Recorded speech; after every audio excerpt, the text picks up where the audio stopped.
Cəviş! Görürsünüz siz Allah, gene cemaatı yığıb başına. Mənə bax, işə gecikmək istəyirsən?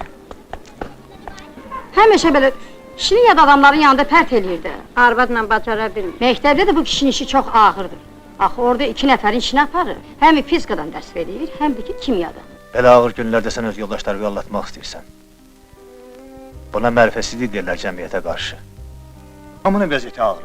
Axı niyə görə sənin uşaqların o birilərindən yaxşı yaşamalıdırlar, hə? Özü də cinayətlə qazanılmış pul hesabına. Uşağa çörək lazımdır, başa düşürsən? Mən müəllimlik eləyirəm, səngər qazıram, gecələr yatmıram. Hamısını da ona görə eləyirəm ki, məni cəbhəyə aparmasalar da, xalqa, dövlətə bir xeyrim dəysin. Yatanda da bunu düşün.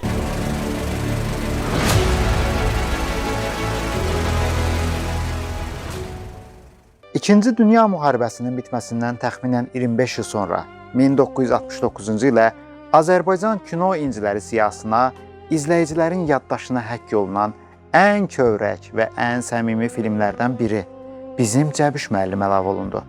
Bu filmdə müharibənin şiddətli və qarışıq zamanlarında bütün çətinliklərə baxmayaraq doğruluqdan, düzgünlükdən, ədalətdən, mərhəmətdən dönməyən, həmçinin müəllim simasını qoruyan obrazın başından keçən əhvalatlar yer alır. Film Maqsud İbrahimbəyovun Müharibənin 1001-ci gecəsi ssenarisi əsasında məşhur rejissor Həsən Seyidbəyli tərəfindən ekranlaşdırılıb. Müharibənin arxa cəbhəsində baş verən hadisələr və acı reallıqlar tamaşaçıya çatdırılır. Filmin bəstəkarı isə Emin Sabitoğludur. Baş rollarda güclü və maraqlı aktyor heyəti yer alır. Süleyman Ələsgərov, Şəfiqə Məmmədova, Muxtar Maniyev, Safura İbrahimova, Nəsibə Zeynalova və digərlərinin yaratdıqları yadda qalan obrazlar həm tamaşaçılar, həm də kino xadimləri tərəfindən maraqla qarşılandı.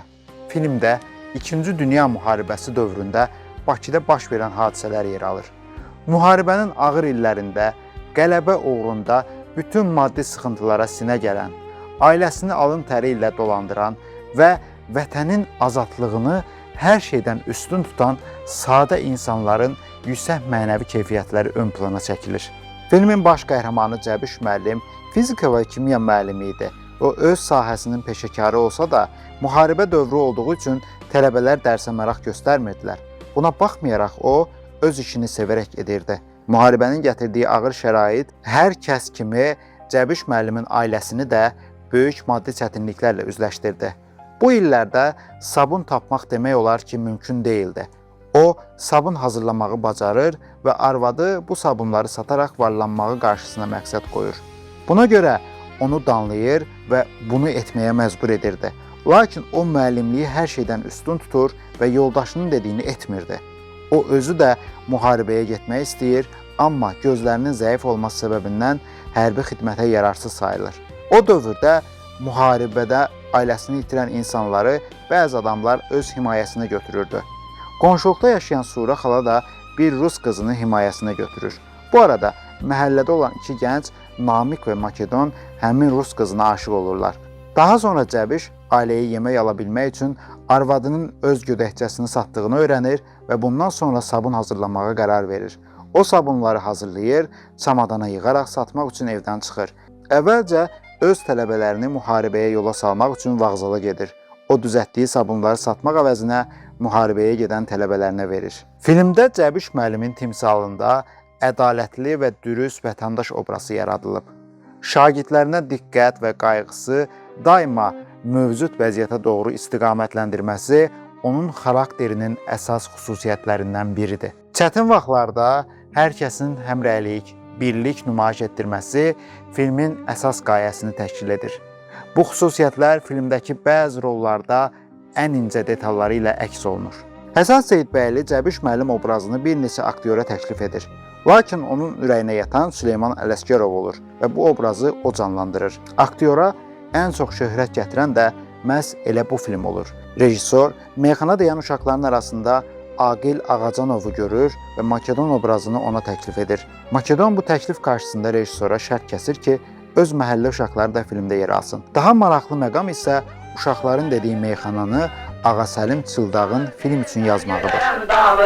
Ol mənə dilbər gedərəm davaya, çağır deyərlər gedərəm davaya, ol mənə dilbər gedərəm davaya. Durna kimi qatarından qalmısan, qərib-qərib min xəyala dalmısan. Makedonu dərdə qəmə salmısan, Makedonu dərdə qəmə salmısan. Çağır deyərlər gedərəm davaya, ol mənə dilbər gedərəm davaya. Filmdə hadisələrin baş verdiyi məhəllə Saadət Sarayının yaxınlığında yerləşirdi. Filmdə onların yaşadığı ev 1909-cu ildə tikilmiş yaşayış binası idi. Mədəniyyət Nazirliyi tərəfindən yerli memarlıq abidəsi kimi qorunur. Uşaqların Cəbiş müəllimin eksperimenti üçün atın quyruğunu kəsdiyi səhnə Sovetskidə Mustafa Sübhi küçəsində çəkilib. Filmin ən yadda qalan səhnələri Əli Ağa Ağayev və Nəsibə Zeynalovanın yer aldığı səhnələrdir. Görməmsən ki? Ne uşaq? Mənim uşağımı deyirəm də. Uşağın olub da ya. Qadam ağzı var. Doğan vaxtımdır. Ha. Tanıyan deyirəm də. Tanıyam, ben Amanət dəbili, amanətdir, Daniya.